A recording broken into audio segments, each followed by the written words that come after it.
party wins or what candidate wins. This is not a popularity contest. It shouldn't be. This cannot be one of those times where you marry, like, example, marrying someone who your parents hate just to get back at them. But unfortunately, when you elect a president, you can't get divorced for at least 4 years.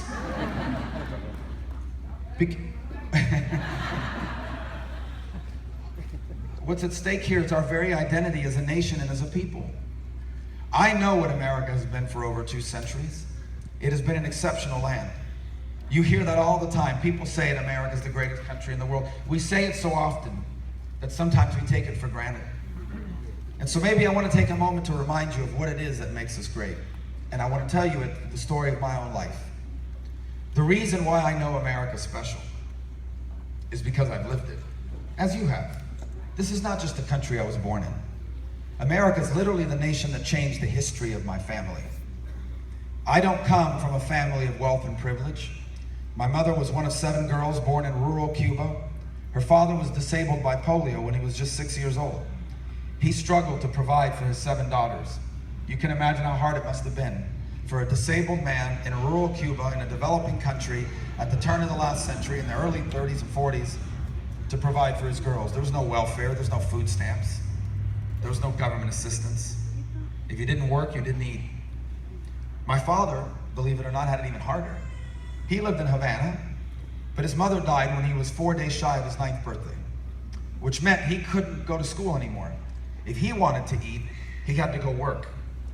My father stopped going to school when he was 9, and he would work for the next 70 years of his life. My parents arrived in this country in 1956. They had nothing. They barely spoke any English. The first words my father learned were, "I'm looking for work," or "I'm looking for a job." They had no money, no education, no connections. They had nothing. And let me tell you, their first years here were very difficult. We didn't know that growing up, but years later, as I prepared to write my book and I was able to talk to my mother and my relatives, I learned that my parents were incredibly discouraged when they got here. Life was really, really hard. They even thought that maybe they made a mistake. They thought about going back to Cuba. I'm very glad they did not.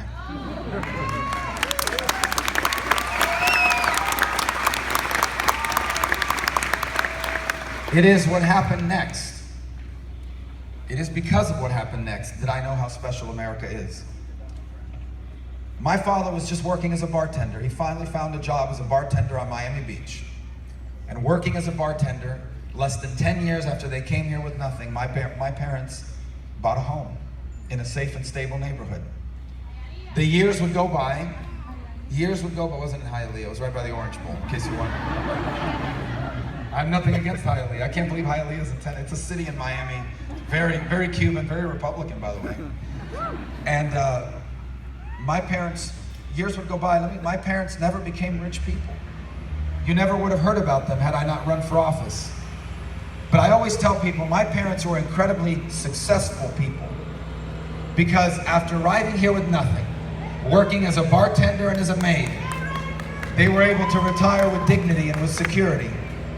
And the most important thing of all for them, the reason why they knew their life mattered, is because after years of sacrifice and hard work, they lived to see all 4 of their children live a life better than their own.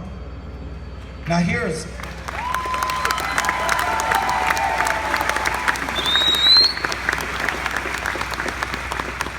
if that was just my story, you'd say, what an incredible story of that family. People all the time say as an inspirational personal story. I appreciate you saying that. But my story's not my story. My story's our story. The story I just described is the story of America. You see, most of you I'm meeting for the first time. I don't know your personal stories in detail, but I know enough about you and I know enough about America to say this. Here in this country, we are all just a generation or 2 removed from a story not unlike the one I just told. As Americans, we are all just a generation or 2 removed from someone. We are all just a generation or 2 removed from someone who made our future the purpose of their lives. Maybe it was your grandparents that did that for your parents. Maybe it was your father who worked 2 jobs, or your mother who made sacrifices so you could have the future they once wanted for themselves. Or maybe I'm describing you now. Maybe you're that father that works all night and goes to school during the day so you can find a better job and a better future. Maybe you're that single mother who cleans the hotel rooms during the day so that her kids can one day be anything they want. This is who we are. And why that is different is because in almost every society on earth, your future depends almost entirely on who you come from, on what your parents did, but not here. In America, we always have believed that everyone has a God-given right to go as far as their talent and their work will take them.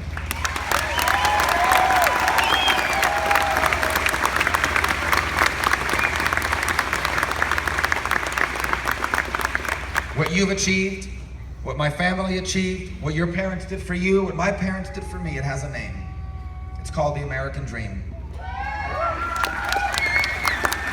And the American dream is not about how much money you make. And the American dream is not about how many buildings have your name on it. And the American dream is not about how many things you own on the day you die. The American dream is about being able to decide what kind of life you want to live and have the opportunity to actually achieve it. If we ever lose the American dream, we'll stop being a special country. We'll still be a rich country, we'll still be a powerful one and an important one, but we will no longer be a special one. Every country in the world has rich people.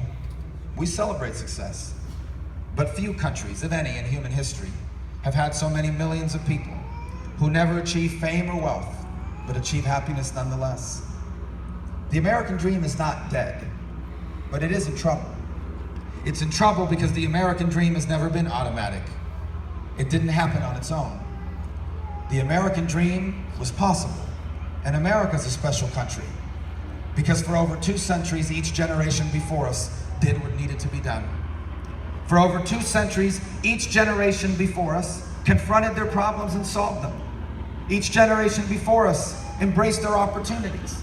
For over 2 centuries, we have been a nation where parents have always left their children better off, and where each generation left the next with a better country and a better life. Now the time has come for this generation to do its part. And I'm asking you for your vote, because if you elect me president, this generation will do its part.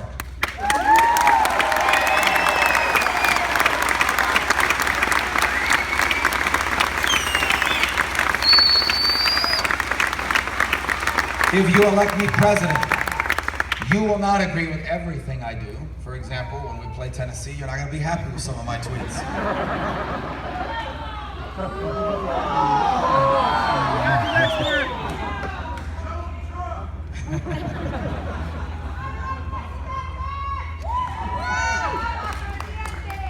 But here's what I can tell you. I will never divide you against each other on purpose.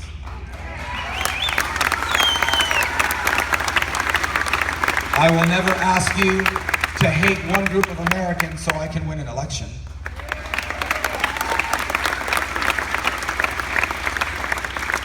I will work every day on behalf of all Americans, even the ones that don't agree with me. Because if you want to be the president of the United States, then you must be willing to love all of the American people, even the ones that don't love you back.